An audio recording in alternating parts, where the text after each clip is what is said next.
Hello, everybody, and welcome to Pull Focus, the cinema-based entertainment podcast where a couple of freelancers come together to talk shop. My name is Mike, and as always, I'm here with my brother in crime, a man who should be at the center of everyone's universe, a man who has lived many lives in making the world a better place. He knows Kung Fu. Ladies and gentlemen, Mr. Robert Andrus.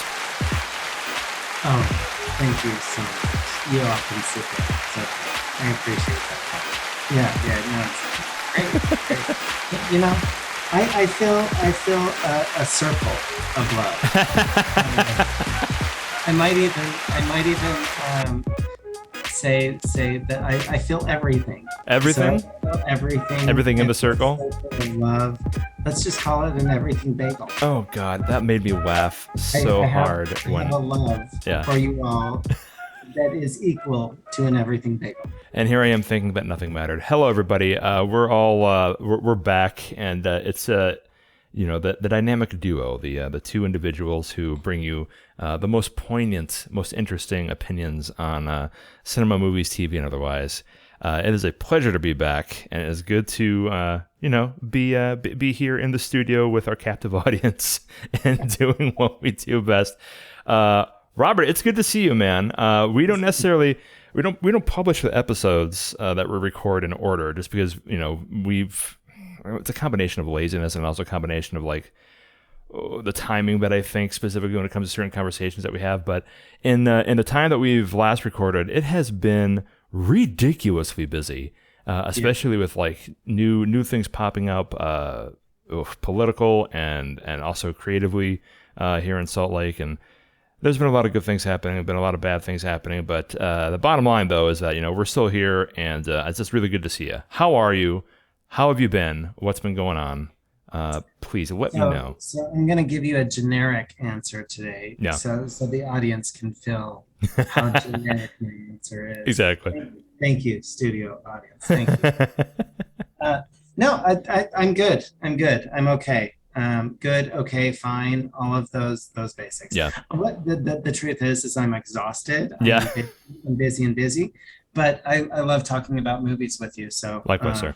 So yeah, I'm excited to be back and doing it. So yeah, we've gotten to a big climax this part of the year with we touched on it a little bit in earlier episodes, how there was some stuff happening with state government giving creatives a bit more leeway when it comes to doing production here in the greater Utah area. Leeway meaning money and tax breaks, but still, that's part of the job. It's okay.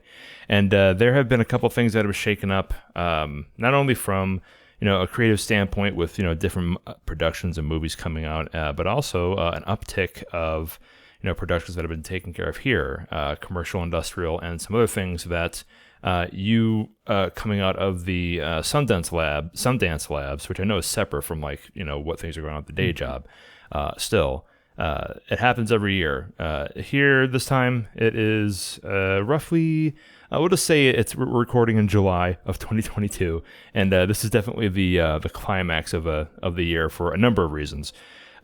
This is a great time to shoot in Utah. It offers a lot of diversity when it comes to different surroundings, different stories, that kind of thing. We are beginning to ramp up for the independent cycle around the country, and Salt Lake and Park City and what being a major focus on that. Everybody's got a couple of irons in the fire, and you can see the smoke from here, man. But it makes me happy every time that it comes around to this time of year. It's the summer. It's time to be productive, and it's time to get stuff done. So makes me happy, and I'm glad that you're up to your eyeballs as usual in work, and you come across as totally exhausted, but it's the good kind of exhausted, if that exists. You've been doing a lot of productive work that makes you happy, I hope, and I'm just glad to have you here and talk again, because it is fun. Most definitely. So I know that we're talking about a movie, but you wanted to talk about the labs a little bit too, right? Yeah, if that's okay. I wanted to break our episode today, if you feel up to it, to maybe give us a real basic thing about what happens around this time of year. You were talking about on your socials and whatnot a couple weeks back in regards to just rounding up the Sundance Labs, and this is an effort that the Sundance Association has to provide kind of a think tank, I guess, for lack of a better term, for creatives who can come in and cultivate some things, throw some ideas, and also get some give us some nibbles of things that maybe come around during the festival circuit. But you've been an avid participant of it for a number of years, and I always rely on you when it comes to finding out where things are going on the pulse of the creative community here. What was it like this year? What is like the basic outline for Sundance Labs, and why do you think it's important for people who are doing production here to participate in it? Well, there's so many answers to all of that. Sure. But what the Sundance Directors Labs are is a workshop format for 8 directors working on their very first narrative feature.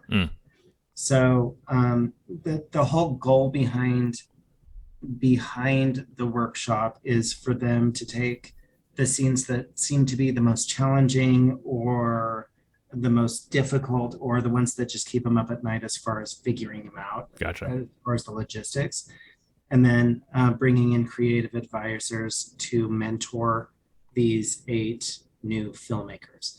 Now, a lot of the filmmakers have done shorts, have done TV series, have done documentaries, AR, VR, media, that kind of thing. But they've never done a feature-length narrative film, so that's where this comes in. Nice. I've been volunteering since 2015 in the casting of the Utah talent that comes up and participates, and it's so necessary to have our talent pool involved in that. Not just financially for the Institute, but also for feasibility and for practicality as far as giving these directors some quality talent to help see their visions. It seems to me like a testing of ideas that you brought up before and conversations that we've had to like see if like certain narratives or certain ideas and certain structures are going to work when you have it in the hands of people that you can trust it with. Yeah, and there's been so many amazing directors that have come out of the Institute and the labs over the years that it's been in play. If you were to look at the entire list of Sundance affiliated, it's huge, ridiculous, and we're talking like huge points of independent film, like real world shaking pieces of cinema. Yeah, and it's a really special thing for me because I get to go up and I get to see these amazing filmmakers evolve and kind of break their own backs in order to rebuild themselves. That's an interesting analogy. In that sense, so like there's it really is a fully immersive situation, and they keep their schedules so busy that it's really fascinating to go up and work in that capacity. So it very much mirrors what a production schedule is like. I imagine, yeah. So I mean, to put them through that in a very nurturing situation versus a very high stress and a regular production schedule, financial stress, location stress, everything that comes through with production. I do really appreciate the fact that this place is the center for this cultivation of ideas, and it isn't like there's any pressure in regards to making things deliver, but this is definitely an excellent place that we've seen a lot of good performances, a lot of good ideas come to fruition, a lot of good marketing, quite honestly, when it comes to like being able to talk about new talent coming around or old talent that's coming back to renew a couple things, and to do it in an environment where people are getting a point of having their ideas nurtured versus having their ideas challenged all the time, which is necessary. But it's necessary on both levels. Sure. But it must be refreshing to be a participant in that. What are some ways in which the process has changed over the years? Has it Oh, gotten well, more competitive? Has it been able to provide more leniency in later years, or is it even more, well, for lack of a better term, not cutthroat? I don't want to use that term, but is it more of a this is a stepping stone towards getting major association with big studios, or how's it evolved over the past few years that you've been doing it? I don't know the specifics on the numbers, but from what I recall hearing, um, there's like an average of 3,000 submissions that come through Yeah, for directors to participate in the program, it's huge. and they choose eight. Yeah, yeah, And it's a huge investment from the institute's perspective, and it's a huge um, challenge and just opportunity for yeah. the directors that are selected. Well, it's So a huge opportunity. I guess that kind of makes it, the juice is worth the squeeze in a lot of yeah, situations. for sure. And it's interesting because this year is our first year back live. There Mm. was so much. So Yeah, how there did was that feel? I mean, the yeah, entire everybody was in captivity when it came to like yeah, the labs here. I know that there was some work that was being done online. Everything else was over the past 2 years, but yeah. this is the first time that was safe enough for people to come in and cultivate ideas back in the institute, which must have been crazy.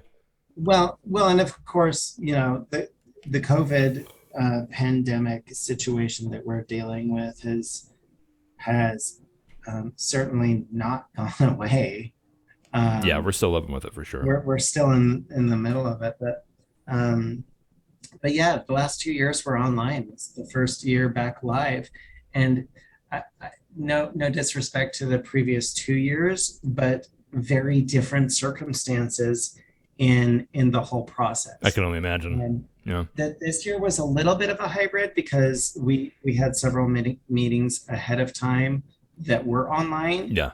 and then it was a condensed version by we shaved off a week Okay. in the actual workshop scenario up in the Utah mountains, but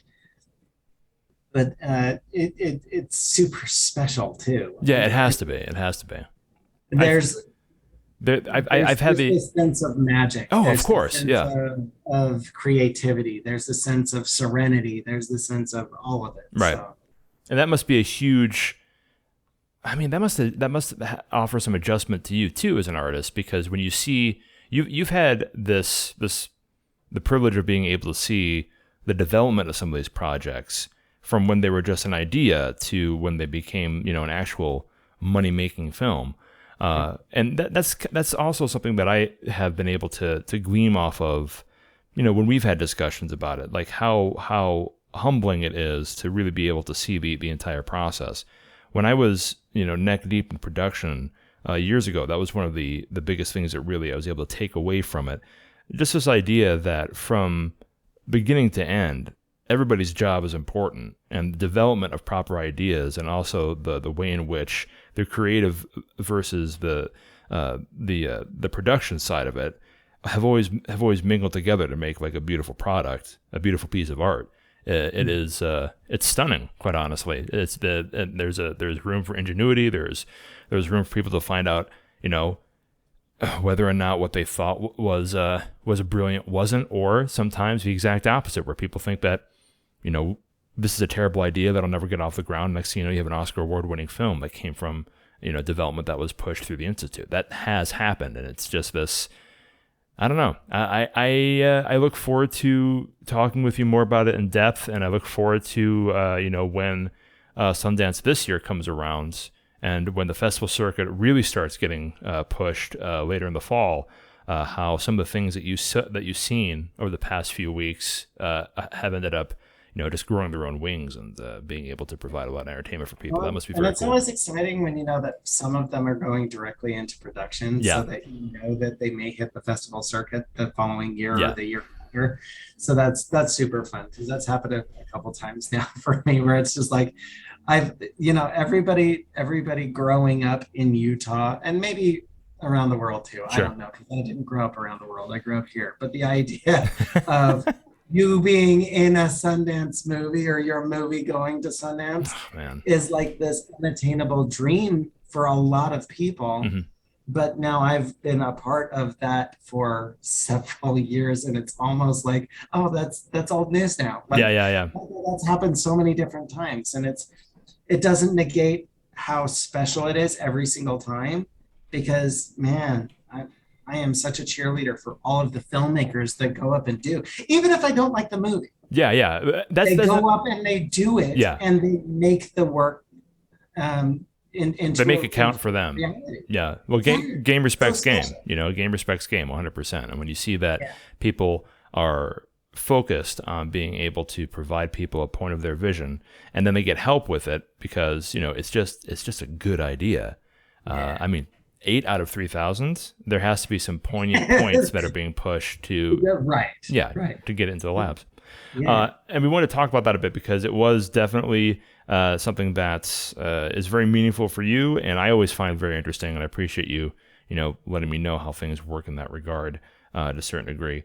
But also, one of the main reasons I wanted to open up with that is because the film that we're talking about today, though not the most, wouldn't be classified as like the most independent film I've ever, you know, watched. It does come from a studio that does provide room for these very interesting, very creative ideas that are, you know, made concrete through production value and through the use of development, and also through the use of this culmination of talent, both young and old, that pops up, and that's A24.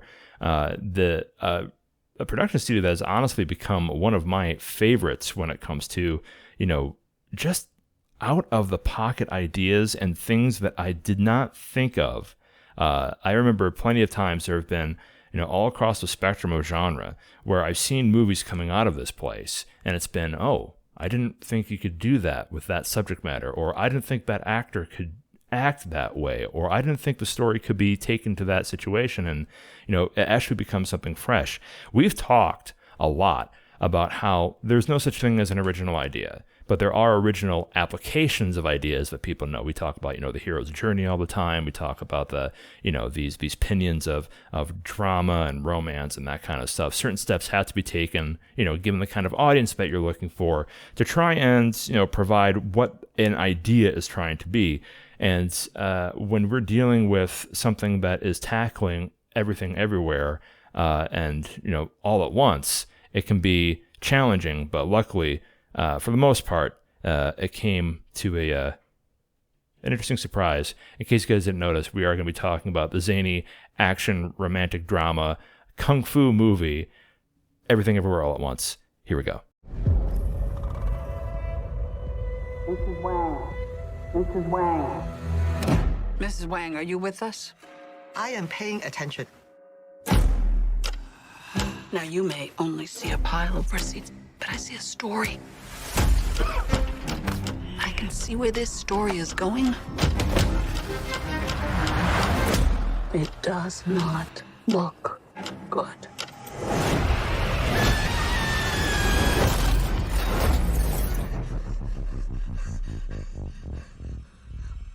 What's happening? Evelyn, I'm not your husband. I'm another version of him from another universe. I'm here because we need your help. Very busy today. No time to help you. Across the multiverse, I've seen thousands of Evelyns. You can access all their memories, their emotions, even their skills. There's a great evil spreading throughout the many verses. And you may be our only chance of stopping it. Don't make me fight you. I am really good. I don't believe you.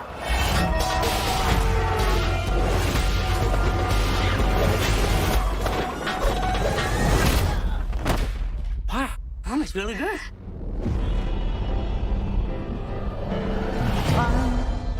He's waiting in the wings. The He universe speaks of senseless things. is so much bigger Written in you and me. than you realize.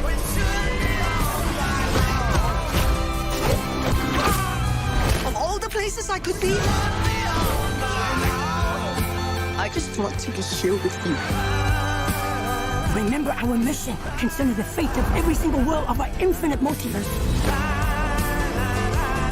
There is no way I am the Evelyn you are looking for.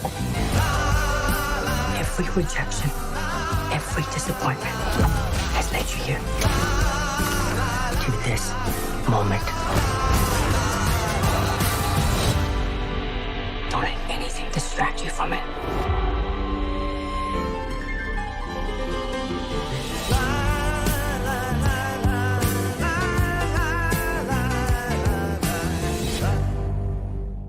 And that was the trailer for Everything, Everywhere, All at Once. Guys, this movie was an interesting ray of sunshine. It was a refreshing beverage. It was a humbling remembrance of times gone by, and also some of the pacing here has still got me thinking about it because it just made me slightly nauseous. No, I'm kidding.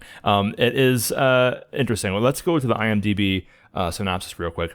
An aging Chinese immigrant is swept up in an insane adventure where she alone can save the world by exploring other universes connecting with the lives she could have led. This movie is starring the legendary Michelle Yeoh. And it is a story that takes place through the mind's eye of the character that she plays, Evelyn Wang. We go through and find out immediately how Evelyn is dealing with a lot of different problems that come from trying to run her own business, trying to raise a family, trying to renew the love that she had for her husband, and also try and balance the respect that she has for old-time values that have been instilled into her by her father.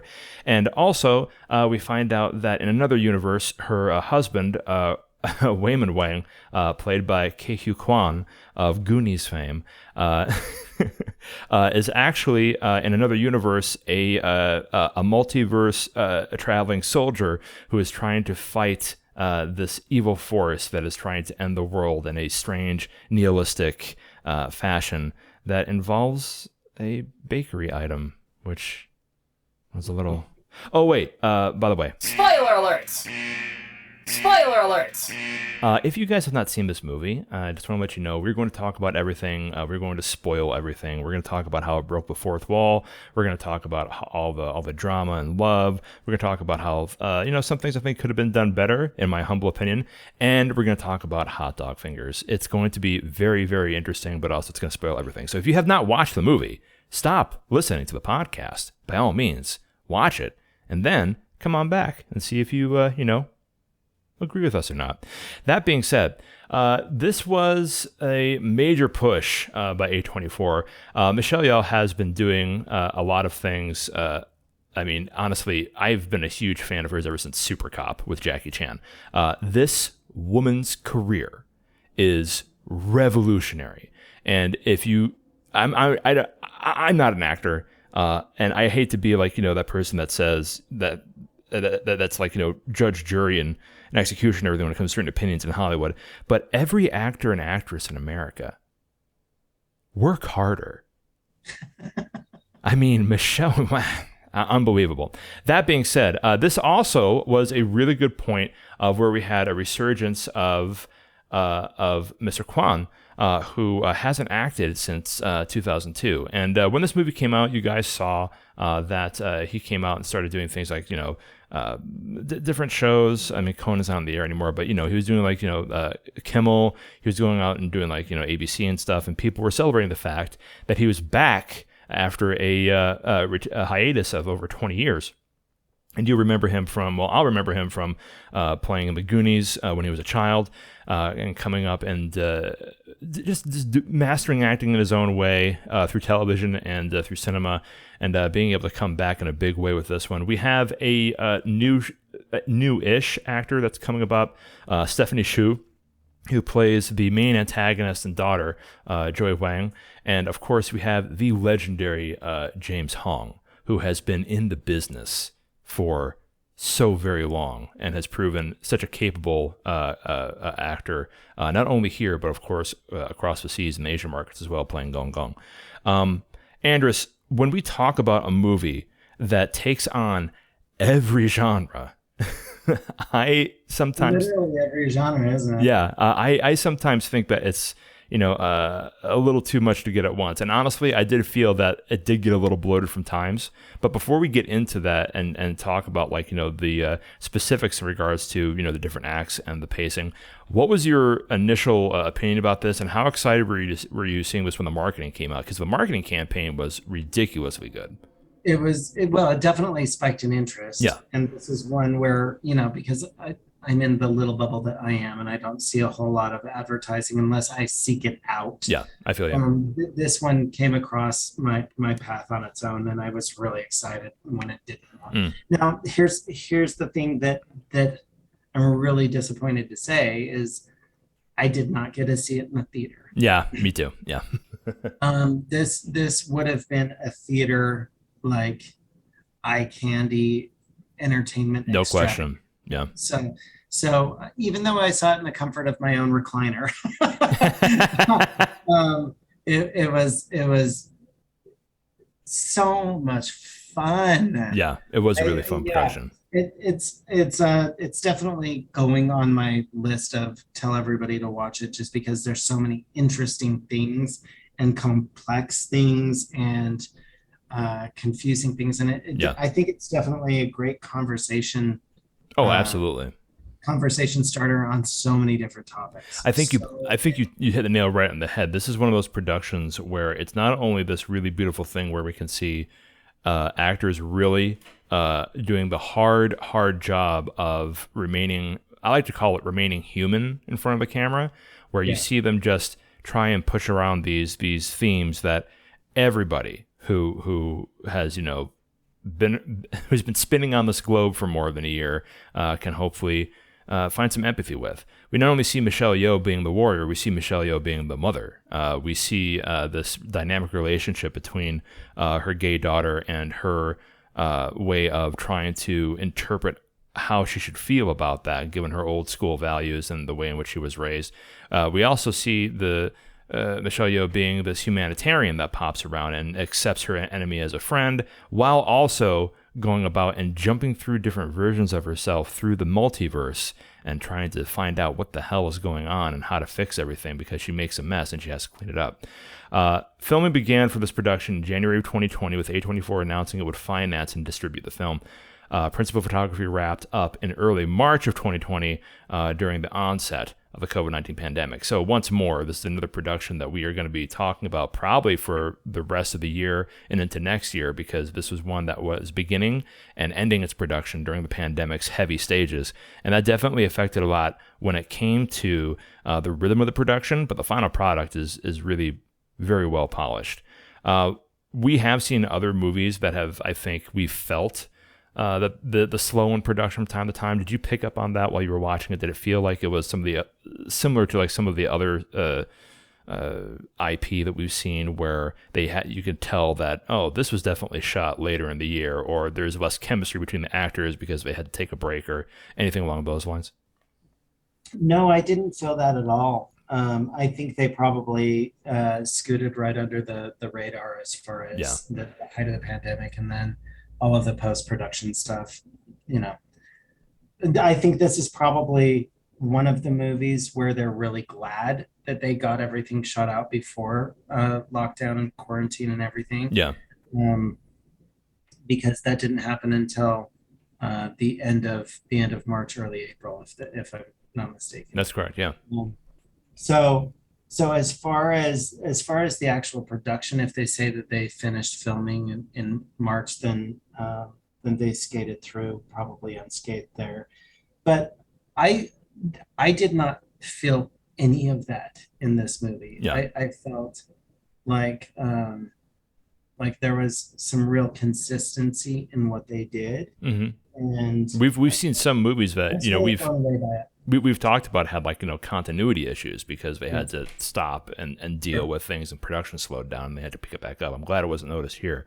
I really do enjoy the idea of this mishmash of different genres coming into play. I mean, we have action, we have adventure, we definitely have some nods to like Kung Fu Hustle. We have comedy, we have romance, and then ultimately this ends up being a movie about like this poor kid who Miss Shu plays as Joy, who is just constantly being thrown away by her mom, and it's not her mom's fault. Her mother just doesn't really understand. And she embraces this nihilistic kind of situation. And by the time we get to the third act, which pacing issues aside, we're able to see like this huge climax where they throw away, this nihilistic idea, this everything bagel that's collapsing every universe. I'm not kidding. It's an everything bagel, which is actually just like this symbolic kind of. It's so beautiful. It is beautiful. It is beautiful. I love the analogy because I've used it's a great bagel analogy. Yeah. before, so I think it's great. Yeah, I think that it plays with this funny and serious situation, and there's so many ways in which you could take into it. Like the symbolism in this movie is crazy. The martial arts and stunts is crazy. The set design, the costumes, it's ridiculous. One thing that I do really enjoy about this movie is that I think that it does embrace this idea that exposition can be set aside at times so that the movie can tell you what it wants to do through the action, through the set pieces, through just the weirdness that pops up.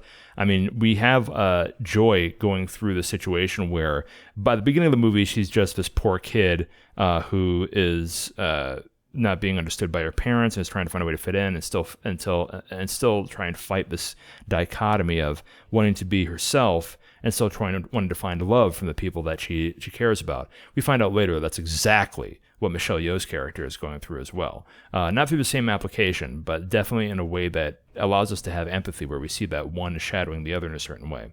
Later on, we find out that Joy is actually, in another universe, the main the main antagonist, whose name is a little weird for me to pronounce. It's Joju Hakashu, or I can't remember exactly what it is, but her antagonist, it's Jobu Tupaki. Jobu Tupaki, thank you.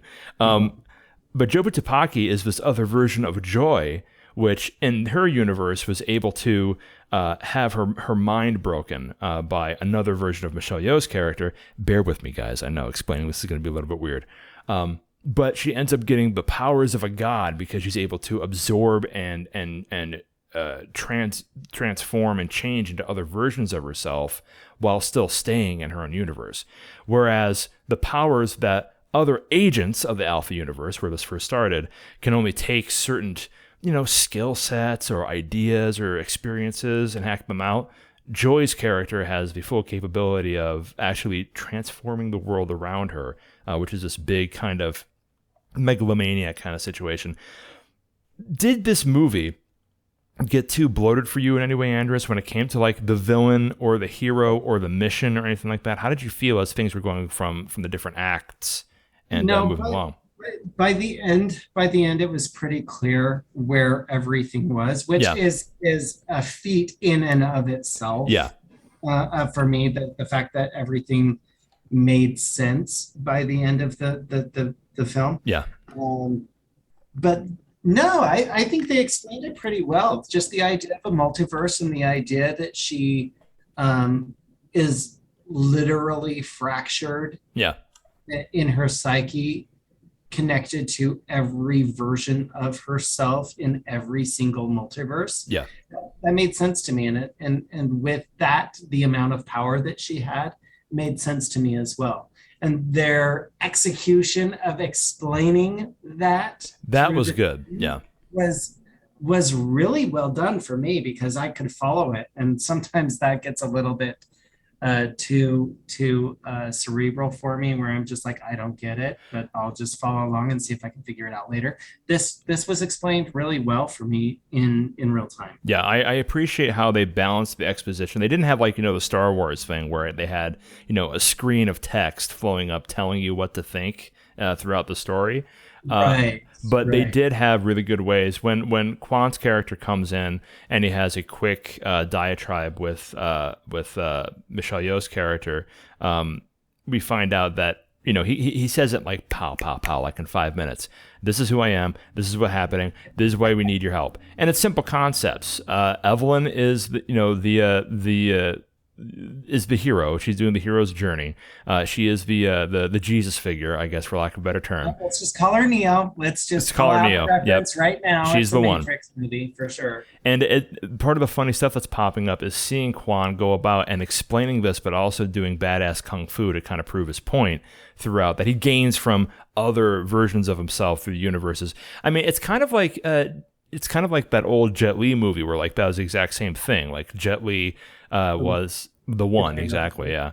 Where he was, getting all these powers from like different points of himself and that kind of stuff. It's the exact same thing, only it's done so in such a funny, friendly way, because the number one theme that we see throughout this is that this movie is about love. It's about family. It's about them going through, and there's symbolism there. I mean, like when we think about a dark black hole that is actually a bagel that has every atom of the universe placed upon it, and then it causes a cacophony of universes falling into themselves and a paradox. I always thought that like that's what a lot of honestly, and I might be looking into it a little bit too much because of Stephanie Shu's character and how she identifies as being a gay woman.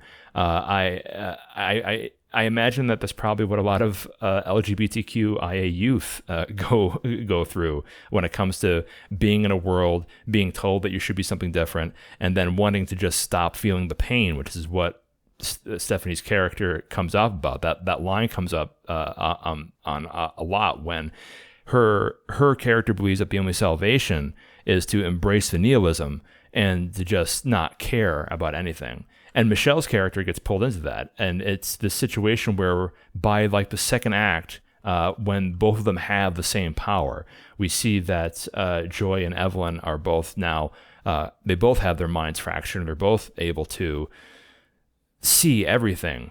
They're both able to transfer and fight at the same level, but at the same time there's so much noise. That's one thing that they mention in the movie a lot. I want to get away from all this noise, all of these different ideas, all of these different stresses that come about, and I want to embrace nothing. I want to embrace the bagel that has everything on it, because when you have everything, you really have nothing. That's like this nihilistic thing, which I'm glad that they gave us a rope-a-dope after the first act, and I thought the movie ended with that fake ending.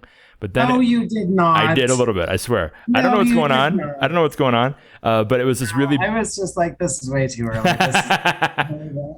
I'm like, I'm along for the ride. What's happening? I thought it was cute that they broke the fourth wall and they actually made Evelyn's character actually Michelle Yeoh in real life, and showed footage of her walking down the red carpet and her at like a movie coming out and that kind of stuff.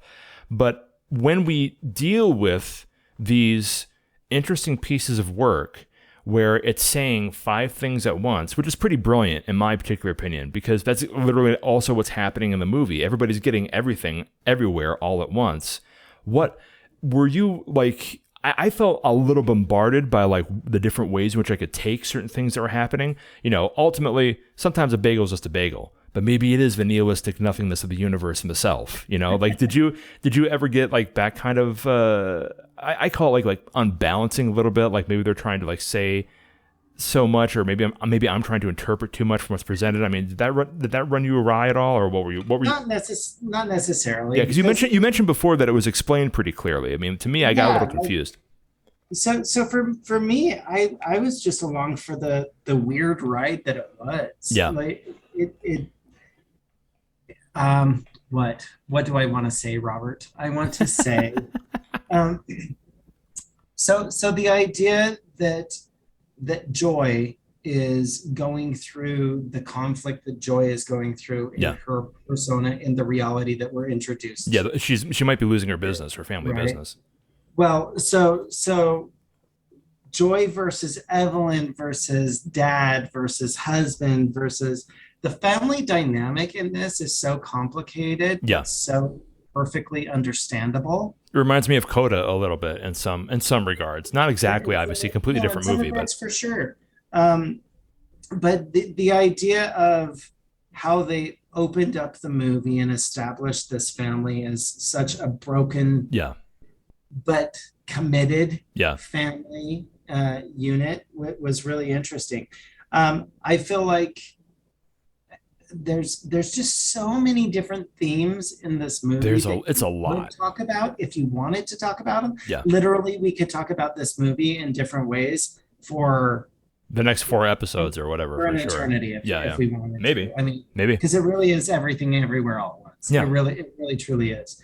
And just the idea of that let me just kind of let go of any of the individual themes. I see.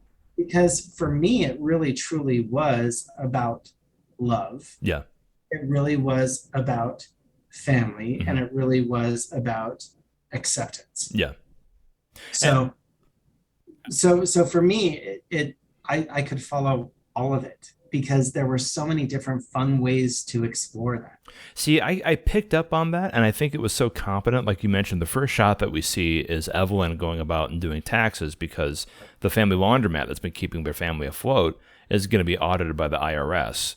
And on top of stress, she's dealing with her father who's dealing with dementia. She's dealing with her daughter who she can't accept as being a lesbian.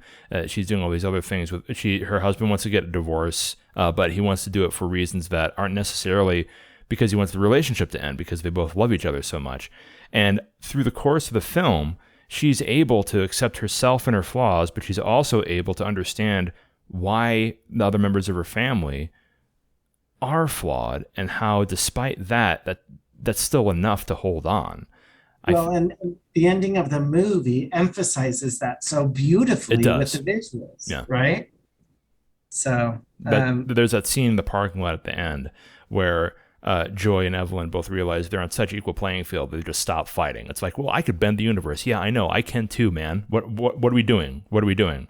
And ultimately, we get to that scene where Joy is crying her eyes out, and Evelyn is beginning to understand, or beginning to see. And this is one thing that I can't give Michelle Yeoh enough credit for. This woman has been able to. She's a dancer. She's a martial artist. She's a stunt woman. And here, towards the latter point of her career, because she's pushing 60 some odd years old, we're finally able to see Michelle Yeoh do some of these dramatic things. You see things in her eyes. You see things in the choices that she makes with these intimate scenes with Quan and with Shu. And it's just this beautiful thing to watch where you can see that she's so much more than just a stunt woman. She's this capable actress. I mean, seeing her in the initial marketing for this is what got me really excited because I am a huge fan. But ultimately, to your point, it is ultimately coming to a place where these two unstoppable forces end up just admitting that both of them were wrong in their own way. But despite that, they're still enough. They're still enough for each other. They're still worthy of being a family and worthy of loving one another. And they make up and they make things better. And it's not easy. I mean, people get the crap kicked out of them. Universes break, people die, but they're able to, be a family again. And ultimately, I think that's kind of echoing what you said. They do it very competently and very beautifully. The only thing that kind of rubbed me the wrong way was that I think the movie got lost in the spectacle a little bit. It didn't ever try to be something that it wasn't. But I think just for the sake of seeing how pretty things were on the screen, and ultimately I'm a sucker for that. I love being able to pause the movie and have it look like a painting out of the Smithsonian. Okay, I love that very much. But I think that there were some points where it's just I get it. I'm waiting for this act to end, and you guys are still doing these set pieces and everything that are great, but I don't know. I think it kind of got bogged down a little bit for the sake of spectacle. Do you think that was the case, or do you think that it was pretty tight and trim? I'm gonna disagree with you on that because I think that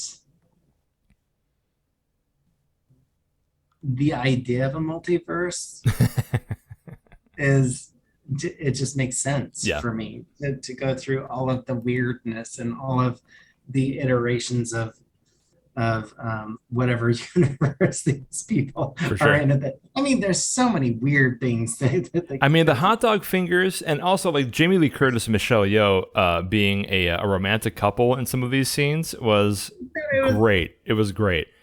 And Well, the funniest thing was when we went back and we saw like we did like the Space Odyssey kind of thing where we saw like, early man and the apes, and we saw that the ones with the spaghetti fingers were the dominant species because they survived the regular. That was crazy. And also the stuff with the feet was a little bit was so weird. It makes perfect sense. It makes perfect sense. I can't use their hands because they're all floppy. So they just have floppy hands. Well, and like the idea that the floppy hands came out in our reality and we saw the floppy hands. Yeah. right. So like the memories came in. It's silly and it's ridiculous, but for me, the idea of watching that scene gave my actor brain a sense of, oh, how brilliant is that? Because if you can't use your fingers in a traditional sense, what is the next opportunity? I mean, there's just so many different weird fetish type things that came through in this movie. Yeah, but it just makes sense. Yeah, there's a lot of weird stuff, but that's okay. It's not weird stuff. I don't want to kink shame anybody or anything, right? But it's weird in the sense of everything about this is weird. Yeah, 100%. Right? So I mean, it is a weird one individual thing because every bit of it is strange. That's definitely true. I mean, like the entire story did commit to like. I wish it could have done a thing where, maybe we had Michelle Yeoh or like maybe the Daniels, the directors of the movie, Daniel Scheinert and Daniel Kwan. I hope I'm pronouncing that correctly. I wish I had them like before the movie started and just like 5 seconds of them saying, "Hey, this is gonna get weird, but it's gonna be fun, and you're going to enjoy it." Because that would have. The trailer provides that plenty. And I really disagree. do. I disagree. Really? The trailer was brilliant. It was colorful. It was nice. We got some kung fu stuff going on. It did the thing it's supposed to do. It gave you enough without giving you too much and didn't spoil the movie, which we have talked about at length is the cardinal sin of trailers. There have been trailers with productions out this year that have been like, hey, you don't have to go see the movie anymore. The trailer already told you everything. The trailer has it all. Yeah. But there were some details here that kind of, I mean, that the trailer missed, and I'm happy for that. The development of it is actually pretty interesting too, because it's one of these situations where it was in the works for a while, and it actually, when we talk about how people have to deal with points of their own universe and the different realities that come into play, there was something interesting that popped up when it came to one of the Daniels. Because we can see from the wiki, quote, in early drafts, the directors planned for the main characters to have undiagnosed attention deficit hyperactivity disorder, ADHD. Through his research for the product, Kwan learned that he himself had undiagnosed ADHD, which I find really interesting because you could see some of the facets of the choices that were put here, because there is such a man, and this is one thing that I really do have to give props for. There is such a dedication to detail in these scenes, especially when we see the multiverses beginning to edge into one another, because Joy has that capability. She's having people like vomit like glitter, and then their heads explode into like a billion balloons or something. There's a scene with a policeman where she took this policeman who in another part of the universe was a flamenco dancer and just had him turn into that version of himself, and he acted as a human shield when she was getting shot at, and then he got up. He was fine. It was like this weird situation where this absurdity and this fun that we get from a lot of comedies that deal with martial arts. Kung Fu Hustle and that kind of stuff popped up with this.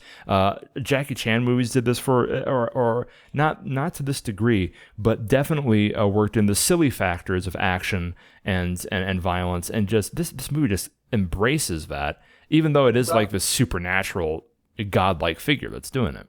Yeah, I've never seen a fanny pack used as a lethal weapon before. Oh my God, wasn't that great? Yeah, Kwan was, and you could tell that Kwan was doing some.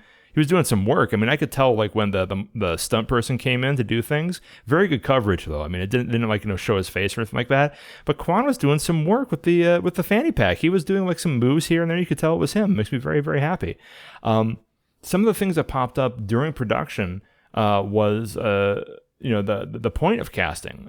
During pre-production, Jackie Chan was actually considered for the starring role, but the script was originally written for him before Kwan and Scheinhardt changed their minds and reconceived the lead role as a woman, feeling that it would make the husband-wife dynamic in the story more relatable. This was originally going to be another Jackie Chan film, and I am so very happy, as much as I love Jackie Chan. I love Jackie Chan. Oh my God. But I am so very happy that Michelle Yeoh took the yoke, and we have, not that she's in need of resurgence, but anytime that, well, for lack of a better term, anytime that American audiences can be reminded of the capability of this actor is very refreshing to me.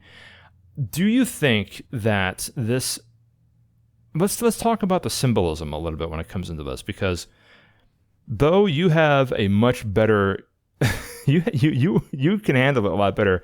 You have the capability of being able to sit down and just let the stuff come at you so much better than I can. I had to pause the movie a couple times when I was thinking, like, I know what they're saying, but what are they saying? Well, one thing that I've learned is if I go down the pitfall of trying to figure out in real time, I end up being behind. So does that affect your enjoyment of movies a little bit, do you think? Sometimes. Yeah. Like if one of the cardinal sins happens and then I'm just like, forget about it. Just like, why? I don't get it. Why? I'm just irritated by the end. We've had pre-roll conversations where like we've talked a little bit like, okay, I'm going to talk about this, and this, and then it's when we both realize it's like I had to fill in so much. Like, I know what the hell, and then we just go off like a 15-minute conversation before we even start recording sometimes. Yeah, but this one didn't do that for me. Yeah. Because I just they did a really nice job of establishing what ride I'm going to be on. Right. For me to allow that weirdness, that out there mentality 100% to exist. I didn't have to fill in the blanks because I knew the blanks were going to be filled in anyway. How did they do that without committing to exposition? Like most of the times we've seen like with weird it's red pill, blue pill scenario. Yeah. I mean, they really did establish that for me in that scene where, the elevator ride at the IRS building. Great. Yeah. Great example. Was a really great introduction to that. And then her committing to following that path of let's go to the absurd. Yep. Well, okay. Well, then that's also informing me as the audience. We're going to the absurd. That's such an important point. Like when we have a movie that is complicated to digest, and this movie was a big meal. I mean, you had a lot of things to see. You had a lot of things to keep track of. It's multiverse, baby. You have to look at everything. I do appreciate the fact that they did the smart thing. They followed in the steps of the Matrix. They developed a world. They developed rules. They did it in under 5 minutes, and then they stayed honorable to it. Where we have when people who are watching this movie later on might be thinking about, well, why did that guy have to sit on a trophy in order to get kung fu powers? It was established. Why is he eating a whole thing of chapstick so that he can end up using his capability? It's a silliness factor, 100%. But it's silliness that's established in the first act when they talk about the jump pad. He did a quick. Quan did a quick definition of what the jump pad was, and the jump pad is this mental thing that the people in one universe have to do in order to make a bond to another person, something that they would have in common with another person in another universe, and then the technology that they're wearing can facilitate the transfer of power, of ideas and stuff.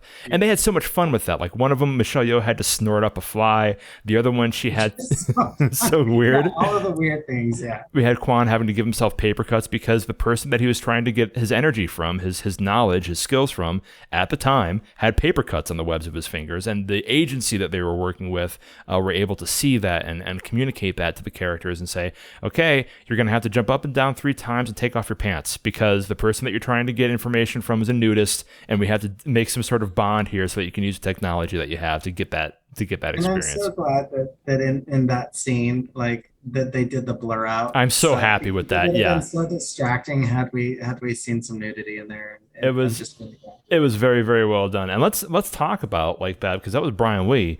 And I have been a follower of his on Instagram for a long time. He is an amateur martial artist who had nothing until people started seeing his kick-ass skill and tricks and everything on Instagram. And I'm so very happy that he's able to finally get some limelight. He and his entire stunt team were put into play, and they were able to play small parts here in the movie.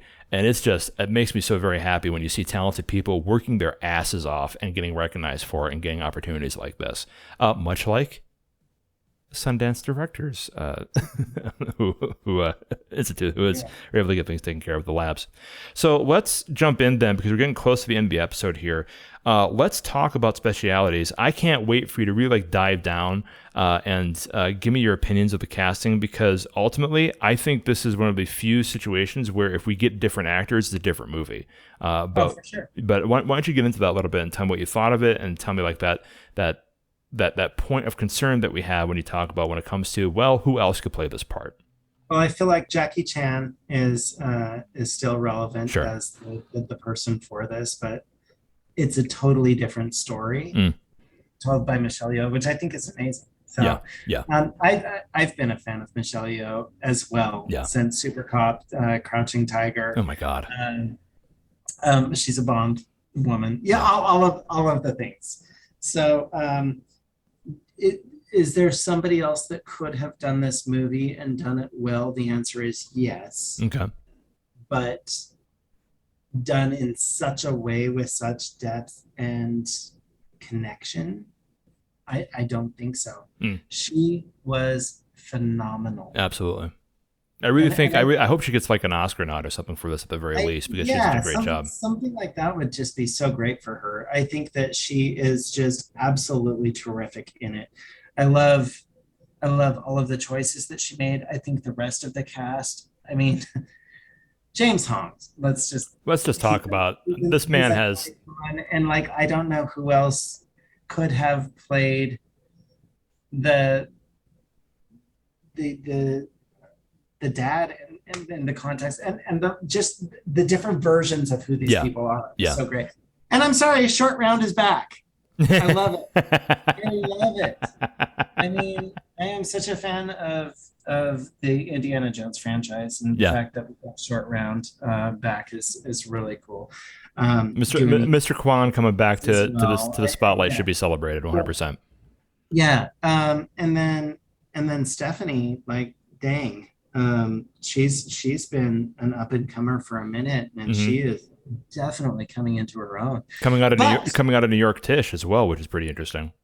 We have not talked about Jamie Lee Curtis. We have not, and that's why I wanted to save this for you, because Madam Curtis. There is no way that this movie is the same without Jamie Lee Curtis. I had no idea. I had no idea she was such. I knew she was a capable actress. But a character actress? Oh my God! For sure. Oh my God! For sure. Yeah. There's been some things. She played Deidre Bobidra, the IRS agent. I don't even want to try to say her name. Yeah. But the character that she played, as far as the grounded antagonist for the film, is. Or one of the antagonists. Yeah. It's kind of like the second in command in a situation. But you need a straight man when it comes to, well, that's you need like a balanced character to the ridiculousness of Joy's alter ego, who is in different costumes, strange makeup, and all over the place. It's important to have like that stability there, where it's like, oh, Jamie Lee Curtis. She turns into like this evil thing that's going out trying to kill people, but also she's this great IRS agent who is drinking Metamucil or something while they're having that was great. It was great. The idea that this person is as I don't want to offend anybody with the words that I say, but it's just boring, or bland, or average, or inconsequential. Right. Whatever the right word is, she played it beautifully. Yeah, no question. And I loved every moment that she was on screen because of what she's capable of doing. Like, I don't know if this movie would be the same with another actress in that role. Yeah, I hear you. Because I really feel like this is another kind of perfect storm in casting. How so? I don't know who I would put in the husband role now. Yeah. Seeing the film, I don't know who I'd put in the daughter role. I don't know who I'd put in the mom role or the grandfather role. So I'm a fan of what they did with this. I think if you wanted to go down the ethnic path of filling in the blank with any other ethnic group or demographic, it would be a fantastic movie told in those worlds. But the one that we got with this one was just terrific. I really enjoyed it. It plays a really good point of theme that gives these actors such a capability to stretch and to be able to show the talents that they may not really be known for. And I think that we see that a lot when it comes to all of the mains. And there's actually a point in the wiki that I wanted to pipe up because it lends to this point where, you know, an actor's job is to play everybody as much as they can, but to do it competently can be a problem and challenging. But I think you're right. I think they all pulled it off very well. And what I wanted to talk about really quickly was that some of the themes that were pushed when it came to the movie. Very specifically, the film engages, and I'm reading from the wiki here, quote, "The film engages textually and metatextually with the real world of the viewer. Critics have noted that one version of Evelyn, a famous martial arts movie star, is portrayed by Yo herself. They broke the fourth wall, and like I mentioned before, used footage of when she was doing the red carpet and that kind of thing. That Ke Huy Kwan's experience as a stunt coordinator is made didactic use of in Wayman's fight scenes, and that James Hong's transformation into a more sinister English-fluent Machiavellian strategist parallels his character Lo Pan in Big Trouble in Little China, which is a great film from 1986, Chop House feature that if you guys haven't seen, you absolutely should. Kurt Russell at his finest. I think David Lo Pan, my goodness, I remember that from way back when. Me too. I think that when it came to the audio with this, one of the very cool things that popped up is that there was an experimental band named Sun Lux, or maybe Sun Lu. I'm not exactly sure how to pronounce that currently. I apologize. But they composed the film's score. And I think the last piece that was placed during the credits was this beautiful piece of work that was like this choral pop kind of situation where they were taking in these different harmonies and melodies, and the theme of the music was like, you know, this is what everything sounds like all at once, and it had like these beautiful building things that popped up. So the score and the soundtrack was lovely. I think the Foley, I mean, one of the reasons as to why I really enjoy the movies that I enjoy is because of old kung fu movies, old animation that I saw, and I'll admit, like, I am definitely influenced by the works of Jackie Chan, and some of the, I was watching like Super Ninjas back in the day, Five Finger Death Punch, that kind of stuff. And when you see it evolve into something like this, where not only are you dealing with elements from that old martial arts background, but you're also dealing with like this transforming universal kind of thing. Like what does Universe X sound like versus Universe Y? And they went into that a little bit. They went into like different spatial changes with the warps. They went into like, the term that I use sometimes is that, like, in different scenes, depending upon like who was in there, the quote unquote, the room sounded differently. And I really do enjoy the fact that even though this isn't the multiverse premise is not original whatsoever, but this application of it was pretty original, especially when it came to the sound set, when it came to the music beds and everything that were used. And despite the fact that there were like impacts and stuff that I heard before, some of the music cues came up, like what we're talking about, like in the pixelated like fight scene, and also like in like the different ways in which action was being pushed forth with the impacts. and also like the transformations. There was a really good use of practical Foley and musical stuff that popped up when these cues came in, and I found that very refreshing. I'm speaking specifically in regards to when it was a police scene and we first see Joy and her alter ego come up, and instead of there being like, one of the policeman's heads explodes into glitter, right, for instance, but we didn't hear like the usual kind of splarsh, kind of like cantaloupe crushing, kind of cabbage breaking thing that you would hear when somebody heads explode. No, what did we hear? We heard like a party favor and like this cool little musical bling that went off when that happened. And that's part of the theme of the movie. When you're dealing with a movie that is supposed to be silly at times, the other points of it, visually silly at sometimes, it reinforces it, and that's really important. So I was really happy with it. I definitely learned a couple things from watching this movie. I will be watching again just from a technical standpoint, and I would suggest that if people want to appreciate it, then I mean it's seldom, honestly, that I enjoy a score and enjoy a clinic when it comes to Foley and that stuff in the same production. It's usually one or the other for me, and that's because I'm an old codger and I can't I can't enjoy things, but I definitely enjoyed this. That being said, we hope that you guys enjoyed our conversation, and as always, we're really happy that you were able to spend some time with us and let us talk about what we want to talk about, and see if we agree, if we disagree, or just do what we can to try and understand what it takes to make good film and celebrate that. Feel free to let us know what you think. Go ahead and subscribe on subscribe on YouTube. Follow us on SoundCloud. Email us pullfocuspod@gmail.com. And just remember, regardless of what we talk about, if you agree or not, hey, we may be wrong, but it's your job to tell us. Andrus, it's been too long. I hope we don't go through another break this long again, because I want to make sure that you're doing okay. Your haircut looks great. The mustache is coming in, but I'm so very happy that you're busy, and that if we don't get to talk to each other at the very least, it's for the right reasons. And man, I am excited about new things coming out this year, and I'm excited for you because I know things are just as busy as they are. They will just get busier, but I'm so very happy that at the very least, we had the time to check up on each other and talk about something that we both care about. So thank you, sir, as always. I really do appreciate it. Right back at you. Awesome. You guys take care.